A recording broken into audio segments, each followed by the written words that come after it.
Le psaume 75, la version parole de vie dit, de Asaph, pris dans le livre du chef de chorale, sur l'air de Ne détruis pas, chant.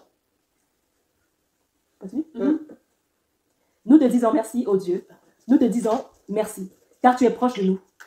Nous racontons tes actions magnifiques. Dieu dit, je choisirai le bon moment et je jugerai avec justice. La terre peut trembler avec tous les habitants, mais moi, je l'ai fixé solidement. J'ai dit à ceux qui se vantent, ne vous vantez pas. Et aux gens mauvais, ne vous croyez pas au-dessus des autres. N'élevez pas la tête si haut. Arrêtez vos discours méprisants. Non, la grandeur ne vient ni de l'Est ni de l'Ouest. Elle ne vient pas du désert, mais c'est Dieu qui juge. Il abaisse l'un, il élève l'autre. Le Seigneur tient une coupe dans ses mains. Elle est pleine de vin fort et fermenté. Il en offre à tous les gens mauvais du pays. Tous doivent en boire et vider la coupe jusqu'à la dernière goutte. Et moi, sans cesse, je chanterai pour le Dieu de Jacob. J'annoncerai qu'il a dit ceci. Je vais détruire l'orgueil des gens mauvais, mais la fierté de ceux qui m'obéissent grandira. Amen. Mais merci Seigneur pour sa parole parce que il est juge. Il est juge. Et à partir du moment où nous savons que Jésus-Christ est juge, peu importe ce qui peut venir, ce qui peut aller, peu importe ce qui peut nous entourer, ça, lui, il vengera. C'est la vengeance qui lui appartient. La justice lui appartient. Et voilà, je rends gloire à Dieu en cela. Je remercie le Seigneur parce qu'il choisit le bon moment. Et au bon moment, il juge avec justice. Ça me renvoie au passage que Evelyne avait cité quand on était à Paris. C'est dans Romains 14, 3, quand il dit que qui es-tu, toi qui juges, tu vois, le serviteur d'autrui. Et ça m'avait interpellée jusqu'à, je lui avais même dit de me l'envoyer. Tu vois. Et quand tu lisais, ça me rappelait ça. Parce que, au fait, c'est clair, on parle au fait de l'humilité, tu vois. Et c'est le Seigneur qui juge avec droiture, qui juge toute la terre. Et c'est lui, au fait, qui, justement, dit dans sa coupe, il y a un vin. Et bah, il dit que celui qui se souille encore, et celui qui se sanctifie encore. Donc ils vont boire jusqu'à la lie s'ils refusent au fait de se soumettre à la parole du Seigneur. Et par rapport à ça, il dit, ben voilà que, ce qui m'a interpellé, c'était quoi? Il dit, je dis à ceux qui se vantent, ne vous vantez plus, et aux méchants, n'élevez pas la corne. N'élevez pas vos têtes, tu vois. Et n'élevez pas si haut votre corne, et ne parlez pas le cou arrogant. Car l'élévation ne vient ni de l'Orient ni de l'Occident, ni du désert. Et ça vient du Seigneur qui gouverne et qui abaisse qui veut, et il élève qui veut. Et en tout cas, moi, ça me parle beaucoup. Parce que c'est ce que le Seigneur nous enseigne en ce moment. Et je pense qu'en tant qu'enfant du Seigneur, si on comprend réellement que le Seigneur, il est le juste juge, et que c'est à lui qu'appartiennent la vengeance et la rétribution. C'est lui, au fait, qui a établi la loi et ses ordonnances, ce qu'il faut faire et ce qu'il ne faut pas faire. C'est lui qui a dit ce qui est bon, ce qui est sain et ce qui n'est pas sain, ce qui est droit et ce qui est tortueux, et c'est lui qui a envoyé sa parole. Donc il est le gardien même de sa parole. Et il sait au fait qu'il voit les cœurs des hommes. Si lui il voit et qu'il a permis, qui sommes-nous? Tu vois, d'où ce que tu disais quand au fait il y a celui qui parlait au roi David là, qui était en train de l'insulter. On dit mais qui est ce chien mort là pour commencer à parler et tout. Et le roi David a dit mais s'il peut parler c'est que le Seigneur lui a permis. Tu vois. Et donc il faut vraiment qu'on rentre dans une autre dimension maintenant. C'est-à-dire qu'on ne soit pas dans le jugement constamment. Le Seigneur nous donne le discernement, mais c'est la parole qui juge, ce n'est pas nous. Tu vois. Et le fait de voir que quelque chose ne va pas, nous devons être de ceux qui ont le cœur comme Samuel et qui fléchissant les genoux, Seigneur fait grâce. Tu vois. Comme le prophète Samuel au fait, Seigneur fait grâce, fais grâce. Et si le Seigneur dit je l'ai rejeté, il a tranché. S'il dit non, continue à intercéder, nous faisons notre rôle d'intercesseur. Lorsque nous étions encore pécheurs, Christ est mort pour nous, pourtant il a dit qu'on était complètement à côté de la plaque. Et c'est ce cœur-là qu'on doit garder. Donc le Seigneur, je pense que plus on va grandir, plus il va nous montrer ce qui ne va pas. Et le fait qu'il nous prévienne comme ça, c'est que c'est très facile et très subtil quand tu marches dans la sainteté, dans la crainte du Seigneur, et que le Seigneur te montre les choses, si tu ne veilles pas, l'ennemi peut t'emmener dans un autre truc, c'est que tu vas commencer déjà à voir que toi, tu es très proche du Seigneur, et l'autre, il est très pécheur. Et tu vas commencer à sortir du cœur du Père. Et le Seigneur veut qu'on garde ce cœur-là. Et je pense que c'est pour ça qu'il insiste. Parce qu'on va voir de ces choses, on va voir des choses qui peuvent parfois même humainement nous scandaliser, mais on revient au trône du Père, Seigneur, voilà, c'est toi qui fais. Tu vois. Et notre rôle, c'est juste de prier. Si on dit va et dit, il va nous le confirmer, on ira parler, mais pas un mot sans lui. Pas un mot sans lui, en fait. Et on va quand même lire le passage de Romains 14. Je ne sais pas si quelqu'un veut le lire. Et bien. Romains 14, le début. le début explique un petit peu le contexte. Donc, il dit, le titre, c'est l'attitude du chrétien face à des opinions différentes. Il dit, accueillez celui qui est faible dans la foi et ne discutez pas des opinions. Tel croit pouvoir manger de tout, tel autre qui est faible ne mange que des légumes. Que celui qui mange ne méprise point celui qui ne mange pas. Et que celui qui ne mange pas ne juge pas non plus celui qui mange, car Dieu l'a accueilli. Qui es-tu donc, toi qui juges le serviteur d'autrui? S'il tient debout ou s'il tombe, cela regarde son maître. Mais je te dis, il tiendra debout, car son Seigneur a le pouvoir de l'affermir. Amen. Tel fait une distinction entre les jougs, tel autre estime que les jougs sont égaux, mais que chacun ait en son propre esprit une pleine conviction alors. Celui qui distingue les jours, il agit ainsi pour le Seigneur. Et celui qui mange, c'est pour le Seigneur aussi qu'il mange puisqu'il rend grâce à Dieu. Que celui qui ne mange pas, et celui qui ne mange pas aussi, il rend grâce à Dieu de ce qui ne mange pas. En effet, nul ne doit vivre pour lui-même et nul ne doit mourir pour lui-même non plus.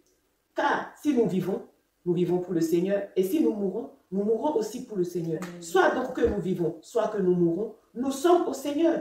C'est tout. Car Christ est mort et il est revenu à la vie afin de dominer tant sur les morts que sur les vivants.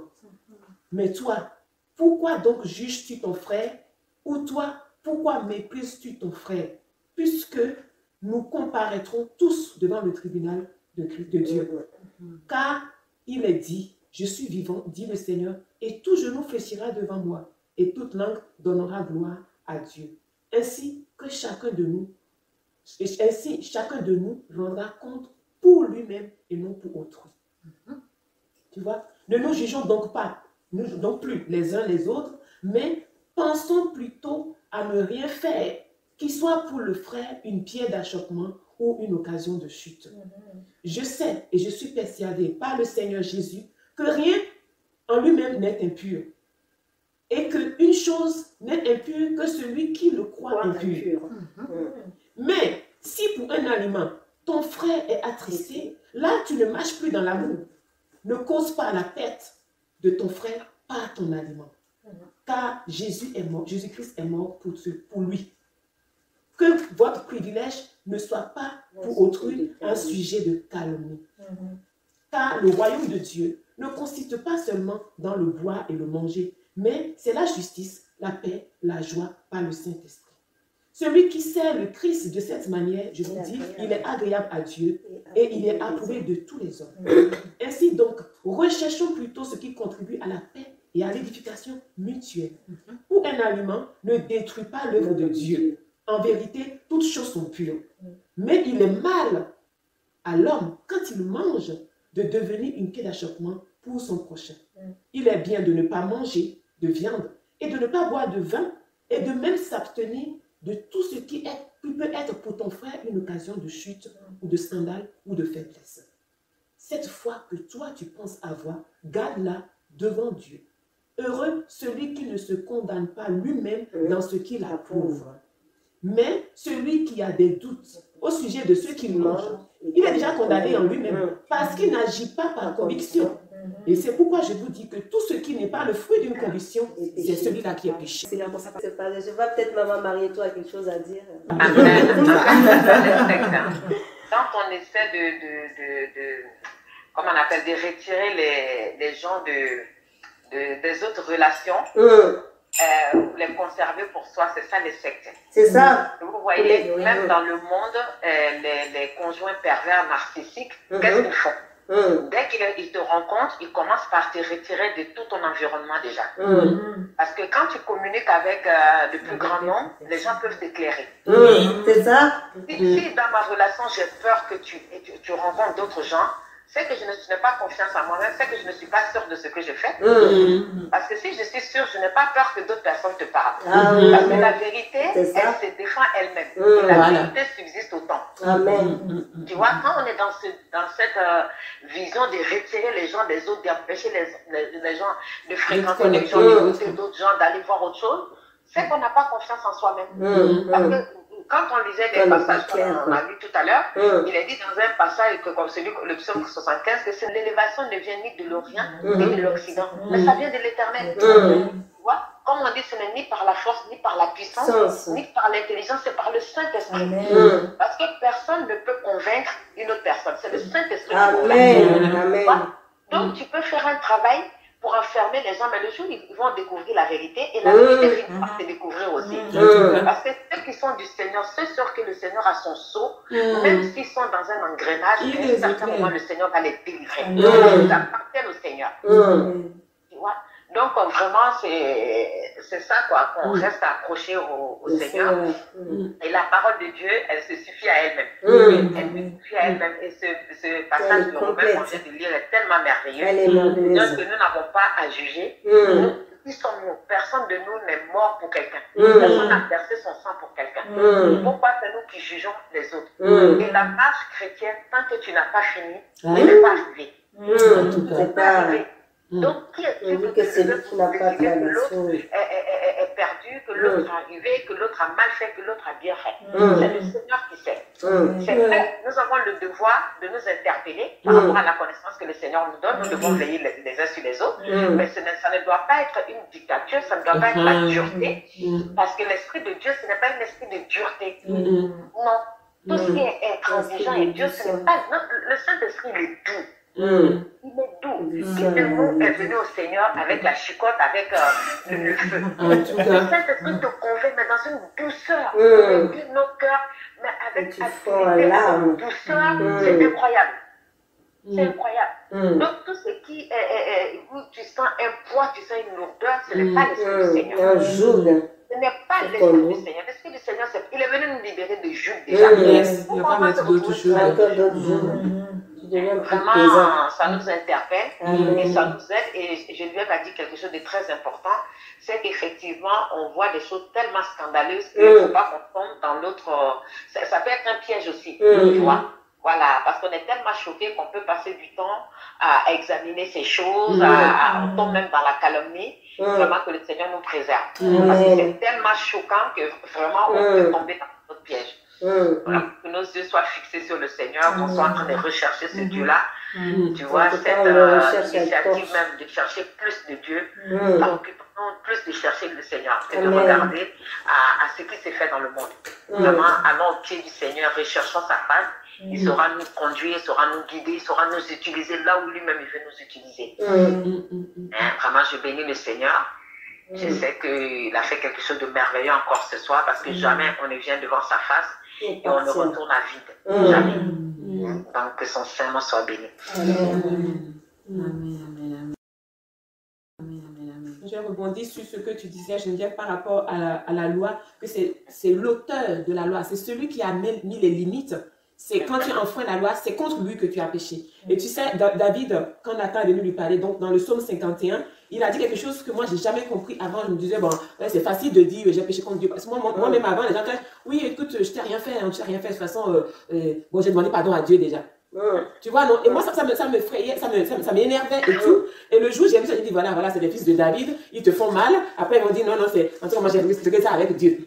Tu vois, non? Et c'est vrai que quand on le médite bien, et comme tu as dit tout à l'heure, Geneviève, et le verset 3, il dit, ô Dieu, aie pitié de moi dans ta bonté, selon ta grande miséricorde, efface mes transgressions. Lave-moi complètement de mon iniquité et purifie-moi de mon péché. Car je reconnais mes transgressions et mon péché est constamment devant moi. J'ai péché contre toi seul. Ah, le gars, il a tué la femme de Uri, il dit, j'ai péché contre Dieu seul. Non, mais attends. Et j'ai fait ce qui est mal à tes yeux, en sorte que tu seras juste, tu vois, dans cet ensemble. Sans reproche dans ton jugement. Tu vois? Pourquoi? Parce que c'est Dieu qui a dit, tu ne commettras pas d'adultère. Sinon, il n'a pas péché, le gars. Il est roi. Tout ce qui est sous son gouvernement lui appartient. Il prend ta fille, il en fait sa femme. Il prend ta femme, il en fait sa femme.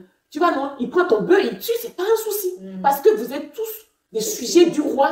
Il a domination sur vous. Il fait de vous ce qu'il veut.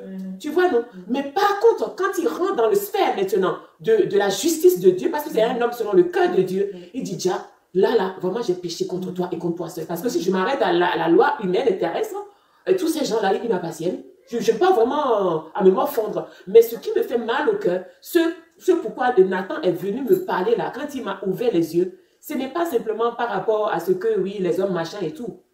Sinon, je lui trouve 2, 3 femmes et il en fait sa propriété, il n'y a pas de souci. Mais devant Dieu, il a dit, je ne dois pas faire une chose pareille. C'est-à-dire que j'ai pris ce qui appartient à un plus faible et j'ai méprisé le faible. Et ça là, mon Dieu n'apprécie pas. Et si, même si Uri venait à le pardonner, si Dieu ne lui dit pas vraiment, mon fils, c'est bon, il sera toujours mal. Il dit, mon péché est constamment devant ta face. Alors que c'est le gars qui dit, en tout cas, ne me prive pas de ta face, ne me prive pas de ta présence. Je désire une seule chose, c'est demeurer dans ta présence constamment. Et voilà que le péché maintenant lui voile la face et l'empêche d'aller dans la présence de Dieu. Et il dit, si tu ne me laves pas, si tu ne me purifies pas, c'est toi seul. Mon problème là, c'est vraiment toi seul. Sinon les autres là, je peux régler ça. Mais qui peut réellement tenir injustement devant toi? Personne, tu vois. Et vraiment, c'est ça. Si les gens font leurs choses, la personne qui a établi la loi, les règles qu'il ne faut pas enfreindre là, nous-mêmes, on a tellement encore plus mal au cœur que Dieu. Et même quand Dieu a pardonné, on tient ça comme si c'est notre histoire. Comme si c'est à nous, si c'est contre nous. Hein? Comme dit les Ivoiriens, mon pantalon me sert. C'est toi que ça sert. Quelqu'un a péché contre Dieu. C'est contre toi qu'il a péché. Non, c'est justement contre Dieu. Donc c'est l'affaire de son Dieu et lui. Moi, je peux juste l'encourager. Va te réconcilier. Va faire en sorte que Dieu soit en paix avec toi. Tu vois? Et c'est là qu'on dit qu'on aura des surprises. Ça m'a fait penser à ça. Je dis, ouais, c'est vrai. Ce qu'elle disait, oui, c'est Dieu seul qui est le juste juge. Nous, on juge, mais on n'est pas dans la justice. On n'a pas déjà tous les paramètres parfois. Voilà, pour commencer. On n'a pas du tout tous les paramètres. Et pour aller plus loin, parce que franchement, le Seigneur est tellement bon. Ce matin, je lisais aussi donc Matthieu 5, Matthieu 6, et j'hésitais à lire Matthieu 7. Et du coup, je voulais revenir sur Matthieu 6, et c'est Matthieu 7 que je vois. Il dit, depuis le début, Matthieu 7 dit, ne jugez point, afin que vous ne soyez point jugés. Car on vous jugera du jugement dont vous jugez. Et l'on vous mesurera avec la mesure dont vous mesurez. Pourquoi vois-tu la paille qui est dans l'œil de ton frère et n'aperçois-tu pas la poutre qui est dans ton œil? Ou comment peux-tu dire à ton frère, laisse-moi ôter la paille de ton œil, toi qui as une poutre dans le tien? Hypocrite, ôte premièrement la poutre de ton œil, et alors tu verras comment ôter la paille de l'œil de ton frère. Ne donnez pas les choses saintes aux chiens et ne jetez pas vos perles devant les pourceaux, de peur qu'ils ne les foulent aux pieds et ne se retournent et vous déchirent. Demandez et l'on vous donnera. Cherchez et vous trouverez. Frappez et l'on vous ouvrira. Car quiconque demande reçoit. Celui qui cherche trouve. Et l'on ouvre à celui qui frappe. Amen. J'avoue que ça me touche, ça me parle personnellement parce que j'ai l'impression que juste en lisant ces trois blocs-là, ça se rejoint. Ne jugeons pas. Occupons-nous d'abord de ce qu'il y a dans nous, à nous déjà. Et puis, s'il y a quelque chose, demande à Dieu. S'il y a quelque chose, va vers Dieu, comme tu disais. Hein? Va vers Dieu. Si c'est quoi? Va frapper auprès de Dieu. C'est pas auprès de la personne. Et waouh. Je peux pas, moi je vais regarder le petit truc que l'autre a fait. Alors que moi, même ce que j'ai là est même gros, mais ce que j'ai, je vois pas. C'est que ce que l'autre a, c'est ça que je vois. Que Dieu nous aide vraiment. Que Dieu nous aide. C'est vrai que parfois même, je pense à moi personnellement, dans les situations difficiles, je disais encore depuis hier, je disais, mais en fait, c'est injuste ce que je vis, tel m'a fait vraiment quelque chose, c'est injuste. Mais en fait, est-ce que moi-même j'ai fait mieux? Est-ce que moi-même j'ai fait mieux? Et puis, elle m'a dit ce matin, mais tu sais que on pense, quand on est 2 ou 3 ou 4, on pense toujours qu'on voit l'injustice, comment elle dit ça? On voit l'injustice de notre point de vue. C'est-à-dire que pour moi c'est injuste, elle pour elle c'est injuste, lui pour lui c'est injuste, l'autre pour l'autre là c'est injuste. Et tous en pensent que c'est injuste. Personne ne trouve ça en compte parce que tout le monde pense que là c'est injuste. Mais finalement c'est Dieu qui trouve. Il faut aller tous aller à Dieu qui trouve la justice. Parce que quand chacun te raconte sa version, tu as l'impression que tout le monde a raison. C'est grave que s'il y a quelque chose qui pense, moi je ne peux pas venir, je peux pas t'expliquer seulement mes fautes à moi. Moi je me défends. Je dis non, moi j'ai fait ça. Donc si je suis seule, toi tu vas me dire mais tu n'as rien fait. Moi tu veux qui a fait mal. Mais si lui aussi il se présente, il commence à expliquer, tu dis mais toi tu as raison. C'est pas ça que je veux, mais c'est elle. Voilà. La sagesse de Salomon. C'est ça. La sagesse de Salomon, la sagesse de Dieu vraiment. Pour pouvoir trancher. Et là, là, Dieu est clair. Dieu est bon, il est clair parce qu'il dit, demandez. Il dit, ne donnez pas les choses saintes aux chiens. Et là, je me dis, mais en fait, si, ma soeur, tu penses que j'ai quelque chose, tu penses que quelque chose est injuste. Moi, je pense que c'est moi. Toi, non, ce que tu dis là, c'est pas bon. Moi, c'était moi que c'est injuste. Oui, c'est à moi. Non, toi, ce que tu as fait là, c'est pas bon. C'est à moi que tu as fait injustice là. Et que je reste dessus. J'ai donné les choses saintes aux chiens. Parce que l'ennemi, il se moque, il rigole. C'est là qu'il aime encore. Parce que du coup, forcément, je ne vais pas être bien. Dans ma prière, je vais ruminer. Là où il fallait peut-être que Dieu j'aurais pu être disposé pour prier pour un sujet bien particulier. Ouais. Puis ce qu'il m'a dit là. Puis ce qu'elle a dit là. Mais franchement, non mais c'est injuste. Non mais vraiment. J'ai jeté les choses saintes. J'ai jeté les choses saintes. Alors, la meilleure chose à faire, c'est de demander à Dieu. Lui qui connaît. Et Dieu, dans sa bonté, comme tu disais, l'autre il dit, ouais, il va voir la personne, il dit, bah oui, finalement, c'est toi qui as raison. L'autre vient, oui, non, mais finalement, c'est toi qui as raison. Jésus, comment Jésus fait? Comment le Saint-Esprit fait? Parce que même si c'est moi qui pense que tu as tort et que toi tu penses que moi j'ai tort, le Seigneur il arrive toujours à trouver, il arrive à nous aimer quand même. Amen. Amen. C'est un bon papa. C'est un bon papa. Il saura trouver les mots qu'il faut pour adoucir ton cœur. Et quand il te met maintenant devant le fait que ton maître, celui à qui tu veux ressembler, il a supporté plus que ça. Oui. Tu vois, non? C'est ça, il dit que celui qui veut se glorifier, déjà, il ne te mesure pas à ton prochain. Oui. Maintenant, si tu as quelque chose, si tu as un sujet de te glorifier, glorifie-toi de ce que tu connais Christ. Oui. Ce que tu connais Christ. Parce que quand tu es connaître, c'est que tu es en communion avec Christ. Et si tu as communion les douleurs de Christ, tu as communion avec les souffrances de Christ, tout de suite ça te calme. Hein? Si tu veux, avant d'avoir sujet de te glorifier d'autrui, de l'autre, ben, va déjà voir, est-ce que j'ai atteint la mesure que Christ a supportée jusqu'à la croix. Et je pense que ça calme. Ça nous permet de pardonner facilement et d'effacer l'ardoise et de passer à autre chose, rapidement. Moi, j'avais un... comment j'avais donc le verset là qui me venait en tête quand tu priais, quand tu demandais, Seigneur, oui, comment on l'appelle, rends-toi visible dans ma vie. Rends-toi visible dans ma vie. Et fais en sorte que ta visibilité soit dans ma vie. Et tu sais, le Romain 11, le Romain 1, verset 18, avant, je le lisais dans le contexte où la colère de Dieu se lève parce que les gens ils ne veulent pas reconnaître l'œuvre de Dieu. Et là, ma pensée va sur ces versets-là. Si on peut le lire, Romain 1, à partir du verset 18. Je peux même commencer par le verset. C'est un de nos versets favoris. Oui, on disait ça avant pour, voilà, dans un autre contexte complètement. Voilà, mais bon, le Seigneur est bon. Seigneur, la révélation est progressive. Tu me délivres vraiment. Donc, à partir du verset 16, il dit, car je n'ai point honte de l'évangile. C'est la puissance de Dieu pour le salut de quiconque croit. Pour le juif, premièrement, puis pour le grec. Parce qu'en lui est révélé, dans l'évangile, est révélée la justice de Dieu par la foi et pour la foi. Selon qu'il est écrit, le juste vivra par la foi. Et tu vois, quand tu disais, Seigneur, que soit visible à travers moi. Et quelque chose, la pensée que vient tous, oui, je suis visible par mes œuvres. Je suis celui qui veut me voit à travers mes œuvres. C'est pour ça que votre maître a dit, si vous ne croyez pas en moi, Jésus, parce que j'étais le charpentier né parmi vous, parce que lui n'est prophète chez lui, croyez au moins par rapport aux œuvres que je fais, parce que c'est le Père qui est en moi, qui fait ces œuvres-là. Tu vois? Et verset 18, il dit, la colère de Dieu se révèle du ciel contre toute impiété et toute injustice des hommes qui retiennent injustement la vérité captive. Car ce que l'on peut connaître de Dieu est manifeste pour eux. Tu vois, Dieu leur ayant fait connaître. En effet, les perfections invisibles de Dieu, sa puissance éternelle et sa divinité se voient comme à l'œil nu depuis la création du monde quand on les considère dans ses ouvrages. Tu vois, l'œuvre de Dieu qui se manifeste dans ta vie, c'est ça qui rend Dieu visible, en fait. La visibilité de Dieu, c'est quand les hommes deviennent témoins de l'œuvre, l'ouvrage de Dieu. Quand on considère que quelqu'un va dormir et n'est plus maître de lui-même et le lendemain se lève sur ses deux pieds comme si de rien n'était. Il dit non, mais en vérité, il n'y a rien de bon en l'homme. C'est le souffle de Dieu. Parce que sans ce souffle-là, tu n'es que cadavre. Tu n'es que chair, tu n'es que pourriture, tu n'es que poussière. Tu vois?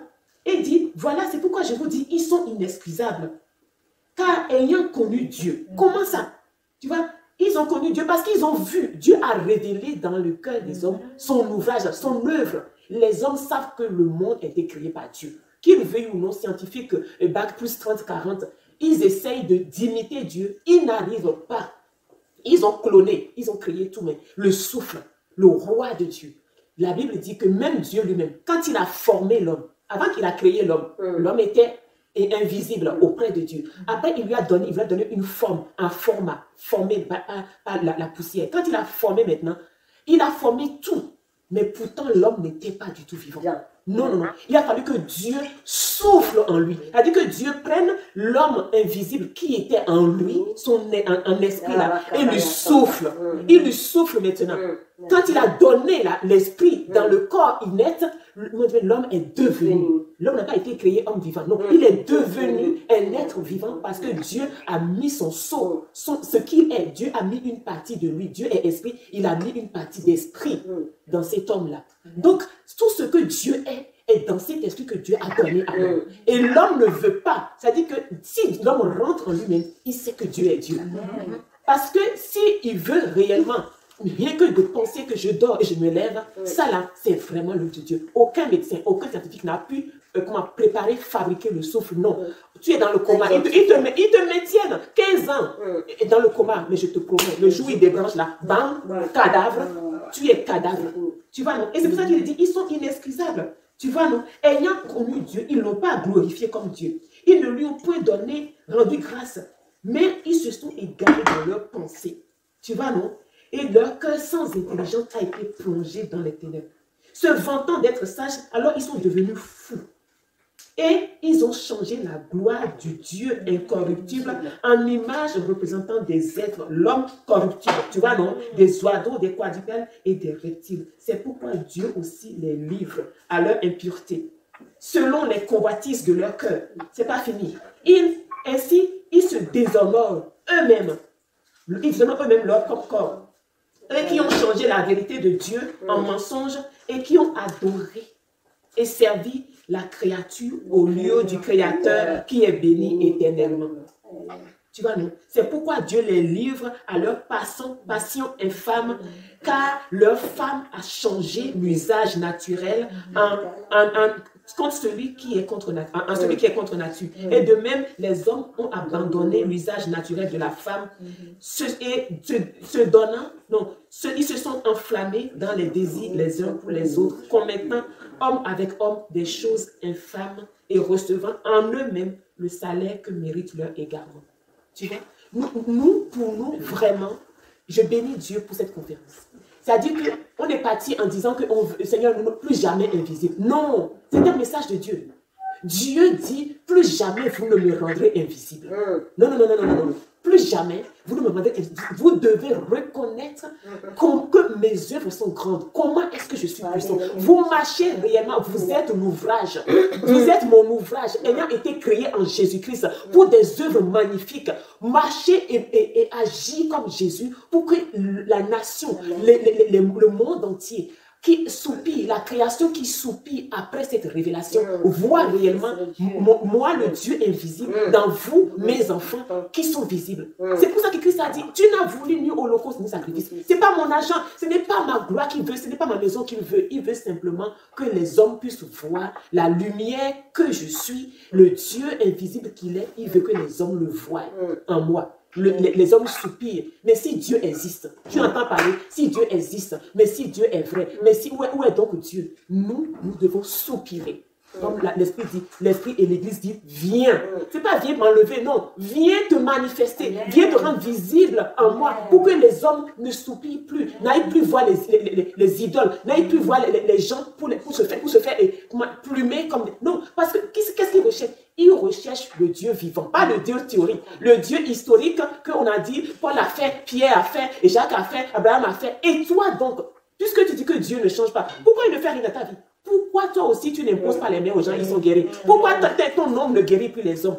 Parce que Dieu n'est plus visible en toi, parce que tu es tellement visible, toi-même tu es tellement pesé, tu occupes toute la place et il n'y a rien pour Dieu. Il n'y a rien pour Dieu, pourquoi? Parce qu'il y a un qui a dit, Jean-Baptiste, il était la lumière. Non, il n'était pas la lumière. Les gens ont cru qu'il était la lumière parce qu'il a dit, Jésus a dit, Jean-Baptiste a apparu et vous avez voulu brièvement être éclairé un temps peu à cette lumière qui est passagère. Mais c'est moi. Quand vous sonnez les Écritures parlent de moi, mais vous ne voulez pas venir à moi pour recevoir la vie. Vous pensez tirer dans les Écritures. Aujourd'hui, le chrétien pense que c'est la doctrine, la théorie, la théologie, l'eschatologie, la Genèse, l'Apocalypse, c'est couché, c'est monté, c'est descendu, c'est venu. C'est ça qui va impressionner les gens. Mais tout le monde, pas tout le monde, pas les gens sont fatigués. Les discours, c'est fini. Les gens veulent palper Dieu. Ils veulent voir Dieu, la gloire de Dieu. Ils veulent voir le vrai Dieu. Comme Paul a dit, je viendrai auprès de vous. Et ceux qui se enflent là de leur connaissance, je viendrai voir parce que moi, je veux que ce soit quelque chose entre vous, au milieu de vous, que c'est Christ et Christ crucifié. Je ne veux pas simplement la théorie. Je veux voir la puissance et la démonstration de la gloire de Dieu. Ils sont maîtres, ils sont pères, ils sont montés, ils sont enflés. Il y en a même qui prennent la femme de leur père. Ils n'ont même pas honte des choses que même les païens ne font pas là. C'est ça qu'eux ils font. Au lieu d'être dans le deuil, ils préfèrent s'enfler d'orgueil. Mais moi, je ne veux rien connaître si ce n'est Christ et Christ crucifié. Et je viendrai au milieu de vous et je vais voir la puissance de ces gens-là qui sont montés jusqu'au plafond comme ça, comme des maîtres. Tu vois? Donc c'est ça que le monde aussi aujourd'hui veut une seule chose. Ils veulent voir le Dieu dont on se vante en ces temps. Le Dieu dont on dit vraiment qu'il est le créateur de toutes choses. Il est le tout-puissant. Ils veulent voir sa puissance et ils croiront. Tant pis s'ils ne passent pas cette porte-là de démonstration. Mais après, quand ils seront venus, ils seront convaincus. La Bible dit que si le païen vient au milieu de nous et que par la prophétie, on parle et on révèle tout son cœur, il va se mettre à genoux. Il va dire Dieu est réellement au milieu de vous. Il donnera gloire à Dieu. Tu vois? Et il dit même que parmi les païens, que vos œuvres parlent pour vous. Pour que le jour où Dieu les visitera, ils pourront lui rendre gloire. Mais si vous comportez comme les païens, vous parlez, eux aussi parlent. Eux aussi, ils ont les sages qui parlent pour eux. Eux aussi, ils ont leurs cartomanciennes qui tirent les cartes pour eux. Vous aussi, vous êtes là. Tout le monde parle et rien ne change. Mais ils veulent voir. Et Dieu veut, en ces temps-là, se rendre visible par nos vies. Parce que autant esprit qu'il soit, il ne peut rien faire sur la terre, en tout cas dans la vie d'un homme, si ce n'est pas par l'homme. Sinon, qu'est-ce qu'il avait à faire? Aller demander à Marie, pardon, prête-moi ton ventre, je vais rentrer par là pour venir faire quelque chose. Non, Dieu n'est pas injuste. La Bible sait. La Bible dit qu'il a créé les cieux pour lui, il a créé la terre pour les hommes. Il ne veut jamais interférer dans les histoires des hommes sur la terre en tant que Dieu, non. Il va venir en tant qu'esprit, mais il va toujours rentrer dans un être chair pour pouvoir régler les choses de la terre. Obligé. C'est pour ça que Jésus est venu pour montrer que c'est ce genre d'enfants de Dieu que le Père a créé. Des gens à l'instar de Jésus. Tout à fait homme, mais tout à fait Dieu aussi. Et le même esprit qui était avec lui est venu s'asseoir. Mais Evelyne, qu'est-ce que tu fais avec ça? Tu lui donnes du repos et tu lui donnes des vacances. Il ne peut rien faire avec toi parce que ta chair est tellement enflée. Toi-même, tu es tellement beaucoup. Alors que Jean-Baptiste dit, mais qu'il diminue, que je diminue pour qu'il puisse croître. Tant que je ne diminue pas, il ne peut pas croître. Et c'est ma prière, c'est mon désir, Seigneur. Non, mais je suis fatiguée. Je suis fatiguée que les gens disent. On est fatigué. On est fatigué de la théorie. Franchement, on connaît beaucoup trop. On a même fait une boulimie. Tu manges, tu veux que ça produise quelque chose. Ça ne vient pas. Parce que tellement on est beaucoup. On est beaucoup, Seigneur, aide-nous. En tout cas, Saint-Esprit, bouscule-nous. Bouscule. Moi, je suis sûre que le Seigneur est en train de bouleverser quelque chose dans nos vies.